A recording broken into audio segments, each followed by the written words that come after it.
Greetings and salutations, loyal viewers of this channel. My name is Sean, and today I want to talk about what went down in the city of Los Angeles in Fairfax with this trash house. You may have seen images like this all over the internet, and be assured this is a real thing. Those are real trash bags. And this story, while amusing on its surface, actually has a tragic component to it, but further on, there's actually a positive resolution that recently was revealed an hour before I'm shooting this video. So we're going to get into this, we're going to talk about this, but before we do, I want to thank everybody who signed up over on actualjusticewarrior.com/join. Give me the money. Give me the money. Okay. And remind you that on Saturday, April 27th, I will be at Mindsfest. Link to tickets, top of the description. Promo code AJW for 20% off. Now to a home in the Fairfax district surrounded by hundreds of bags of trash that just keep piling up, and residents are fed up. Tonight, neighbors are pleading for help from city officials to clean up the so-called trash house and get help for that homeowner. So yeah, what you're looking at right there is reality. This is a house that is in the Fairfax area of, I believe, Los Angeles. I'm pretty sure it's covered under there, although I don't know how their neighborhoods versus little cities work. Doesn't really matter. And yeah, it's just an absolute mess. I believe people have estimated there might be over 600 trash bags in this particular area. From a written article, I actually discovered that neighbors were complaining about the odor of plastic, not even the garbage itself, but since these bags have all these scents and different things and they're cooking in the sun, they're smelling melted plastic all the time, and it's an absolute disaster. And by the way, a disaster that honestly could be pinned on the previous mayor of Los Angeles, but not the current mayor and not the mayor before that, which we will go into as we're going over this particular story. Mike and Cher, as you can see behind me, the home is surrounded with piles and piles of bags, and neighbors say that it's not just a health hazard for those who live on this block, but also for those who live inside. Tonight, there's a call to action. The piles and piles of rubbish are hard not to miss from the sidewalk, even from above. This home in the 600 block of Martel Avenue in Fairfax has become a mounting eyesore, with its exterior covered with bags from front to back. So one of the things that they emphasize throughout this segment is the mental health aspect of this situation, because you have a homeowner, he's been there for a very long time. It appears from what is being described, he seems to be up there in age and losing his mind. However, this is a failure of the city of Los Angeles for allowing this to go along for so long, especially considering in these major left-wing metropolitan areas, if you so much as cut a tree on your own property, they're going to be on you with tickets and all that crazy stuff. But in this case, it appears to be a complete non-problem. Now, at first, I thought maybe, just maybe, that their rules and protections fought for by the ACLU for homeless people to keep their trash all over the place because that's their property and taking it away would be a violation of their constitutional rights might be what is at issue here, but it appears that the problem that we had right here was an attention issue, even though the neighbors have been complaining about it for a very long time. Even though it's become a problem, it just never really got the media attention that it deserved. Many people walking around here, and then they stop and they look, what? Neighbors have complained, saying the collection of items has only gotten worse, triggering sanitation concerns. Because apparently the only way to get things done in any of these major liberal cities, and even sometimes that doesn't work, is to shame the politicians that allow this to go on. Now, we're going to roll a little bit more into this segment, and I'm going to kind of let you guys understand why I'm not taking such a jovial tone in this, why I'm not laughing at how crazy this is, because it is actually quite sad when you think about it, when you get past how insane it looks and analyze what's going on in this man's life, who again, it's not just throwing trash all over his property, but it's in and out of his property. There's definitely something going on here, and I think it is worthy of having some consideration and some compassion for this man. Now, they should definitely clean up all that trash immediately, get rid of it, but you should be sympathetic to the mental illness that this person clearly seems to be going through. Now, I also want to point out that that car right there that is surrounded by trash, completely useless. There is no way you could drive that car as it is buried in the trash, and yeah, it's pretty bad. It's pretty horrible, and they keep talking about as an eyesore, but it's also a health hazard, as they get into later in this segment. But the fact that you can even see it clearly as a total disaster from above, and again, and this has gone basically unchecked for a very long time. You're going to find out the last time they got on this guy's case about this is honestly very shameful, because he could be in danger, the neighbors could be in danger, there's children that are around this area, and all of them have to deal with the plastic odor cooking in the sun. It can't be good to breathe that in, and all these other potential hazards associated with this trash. Now, I understand technically when you throw trash out, it's not a problem for the public until it's on the curb, and it's still your private property when it's on your property.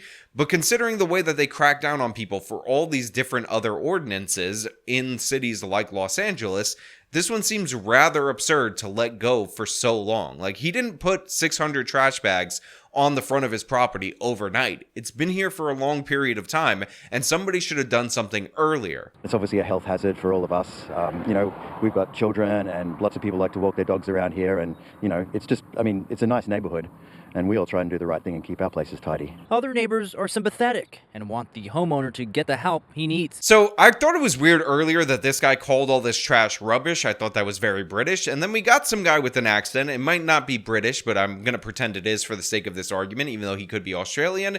And he makes a solid, sensible case. All these neighbors keep their places tidy and all that, but they have to deal with the consequences of this guy flooding his house with trash. And just imagine if you were trying to sell your property and people come and look at it and they realize it's a trash house. And of course, the prospective buyer would be like, is anybody taking care of that? And they say, the city's on it. We called them about 10 years ago. I'm getting a little ahead of myself. And they said they're going to look into it and maybe get back to us. But anyway, look at my house. It's nice. Ignore the smell from the plastic and the trash and all the problems that are associated with over there, and please buy my house. Obviously, this is going to cause you problems. And while there's a lot of things that I find annoying about homeowners associations and whatnot, and how tedious they could be, this is kind of why you have homeowners associations, so that they could look into this. This is also kind of why you have sanitation policy, because this is obviously not safe for the general population, for anybody who walks by there. And this guy said that he likes, or the neighbors like, to walk their dog by this place. I wouldn't do that, because I would be afraid that the dog would pick something up or eat something that would be bad for him, because all of these bags are just baking in the Los Angeles sun day after day after day, to the point where it's been years. It's tough, because this could be a sanitation issue for all of us, whether it attracts vermin or something like that, and affects the quality of life. I know this man's been living there for 20, 25 years. He's a friendly guy. He's harmless. He just has some kind of, behavior that's obviously not nice for the neighborhood. Now, I don't know why so many people are refusing to appear on camera in this situation. Maybe it's because their liberal progressive friends would be mad at them if they actually acknowledged that this was a problem. But to be clear, in many other stories, I criticize people for jumping to mental illness as an excuse, but this is mental illness. It looks like that's what it is to me. Maybe even possibly dementia if this guy is as old as they're implying throughout this segment. And yeah, you should do something about it. Bring in the extreme hoarders therapy people in order to fix this, because yes, this is a legitimate problem. And people are saying it could be a sanitation issue. It could attract vermin and whatnot. And I can't imagine that it hasn't already, if I'm being perfectly honest. Records indicate the property owner was cited and fined for various code violations dating back as far as December of 2014. Residents say the owner cleaned up his act, but the mess has since returned.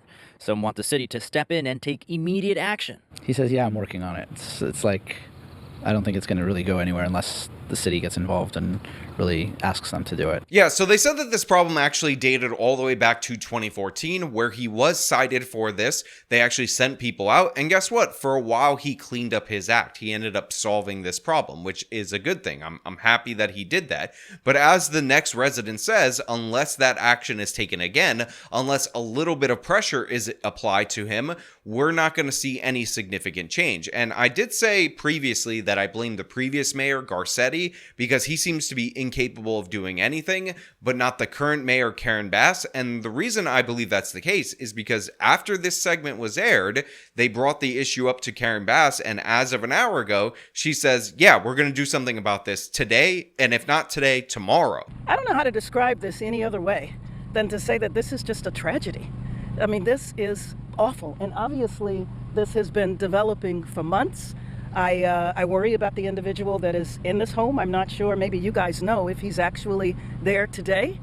But one thing that I can tell you is that we are going to do everything we can to begin to clear this today. I don't want to hear about any process or whatever. This, to me, is a public health emergency. This is a fire hazard. And I worry about the individual there, this place catching fire, him losing his life, the quality of life that is compromised for these neighbors. We just spoke to several of them, and I assured them that we are going to mobilize any and every city agency, and this will be dealt with today. Look, I have to give credit where credit is due. Karen Bass is nowhere near as bad as I thought she would be. She's significantly better than Eric Garcetti, the previous mayor, much in the same way that Eric Adams, somebody who I'm not really a fan of, is better than Bill de Blasio, his predecessor. And she came out next day and said, you know what, we're going to fix this right now. We're going to deal with this because this is a public health emergency. I'm going to cut through the red tape and solve this problem that's been plaguing this neighborhood. And again, this is something that her predecessor, Eric Garcetti, seemed completely incapable of doing. Anytime there was a proposal, anytime residents of Los Angeles voted to raise their own taxes to try to improve their community, this is a guy who consistently would get bogged down in the red tape, the regulations, much of which he backed and supported and even instituted himself, that prevented him from doing anything. And gotta be perfectly honest, Karen Bass has done a couple of moves, made a couple of changes in Los Angeles where she just kind of bucked the regulation, and I can only wish that certain Republican mayors would do that in these kind of situations, because that would lead to effective and brief change, because that can be quite an effective governing model if used appropriately, where appropriately, and this is definitely the case. So Karen Bass came out the very next day. She said, we're doing the cleanup, we're declaring this a health emergency, we're cutting through the red tape, and we're going to remove the trash, and if there's political consequences or legal consequences from an organization like the ACLU, we'll deal with that after these neighbors' suffering is alleviated. This is very similar to one of the things that she did, which was take advantage of a rainstorm earlier in the year to try to move people from the Venice Beach encampments that built up, and I appreciate her and I give her credit for this